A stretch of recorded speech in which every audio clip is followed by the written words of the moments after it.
ছাদ বাগানের cherry tomato গাছ দেখেন। আসসালামু আলাইকুম, সবাই কেমন আছেন? আমি ভালো আছি আলহামদুলিল্লাহ। এটা আমার আরেকটা গাছ চেরি টমেটো। আমি কিন্তু চেরি টমেটোর আর কি চারা নিয়ে এসে লাগাইছি, সেগুলো কিন্তু হয়নি। আর এই দেখেন পাখি খেয়ে ফেলে দিবে, বিসমিল্লাহ বলে পেরে নিই।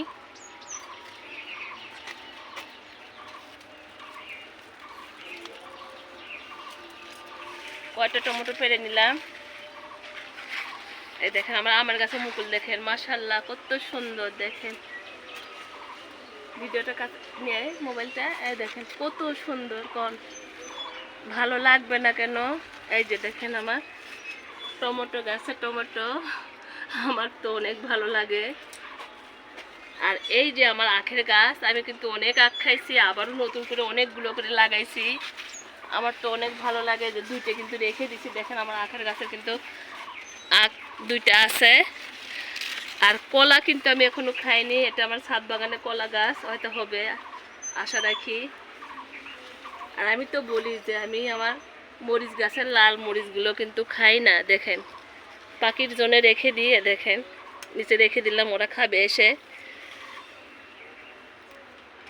অনেকগুলো মরিচের গাছ আছে, প্রত্যেকটা মরিচের গাছ কিন্তু আমি নিজের চারা আর কি করছি, বীজ থেকে করে লাগানো।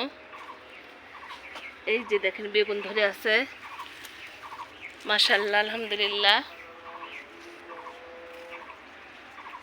আর এখানে এসে আবার একটা টমেটো গাছ দেখাই, দেখেন কত টমেটো ধরে আছে। হাজবেন্ড বলতেছে পারো না, পাখি খাচ্ছে। আমি খাক, পাখি খাক, সমস্যা নাই। দেখেন আজকে আর কোনো ঝুড়ি টুড়ি ছাদে নিয়ে আসিনি আপু, কত সুন্দরভাবে সবাইকে। আর এই দেখেন এটা শুধুমাত্র বেশি হওয়ার কারণ আপনি আর কি আমি বলি, যেহেতু আমি হাফ ড্রামে লাগাইছি ওই জন্যই কিন্তু বেশি হয়েছে। এমনি মাটির টপে লাগালে কিন্তু এত বেশি কিন্তু কখনো হতো না, সেটা আমি জানি, ওই জন্যে বললাম। আর এই যে আমার এটা কিন্তু সবেদা গাছ, এবার কিন্তু সবেদা ধরিনি এখনো, আশা রাখি ধরবে, কারণ ঠিকঠাক মতো পরিচর্যা করলে অবশ্যই সব কিছু হয়। এখানে দেখেন আমার আর একটা আম গাছ, আর একটা দেখেন। আর এই যে এই পাশে আর একটা আমার টমেটো গাছ।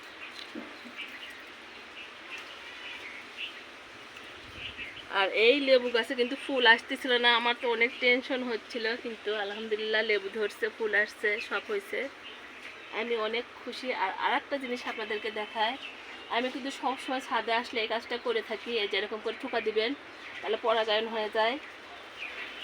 আর বেশি টমেটো ধরে এটা আমি করে থাকি সবসময় জন্য, প্রত্যেকটা গাছে। যেহেতু বিকালে এই কাজটা করে থাকি আমি, আর সকালে খুব সকালে আসলে তখন আমি কিন্তু এই কাজটা বাগানে করে থাকি। আর এই দেখেন এর মধ্যে আমার কতগুলো মরিচের গাছ,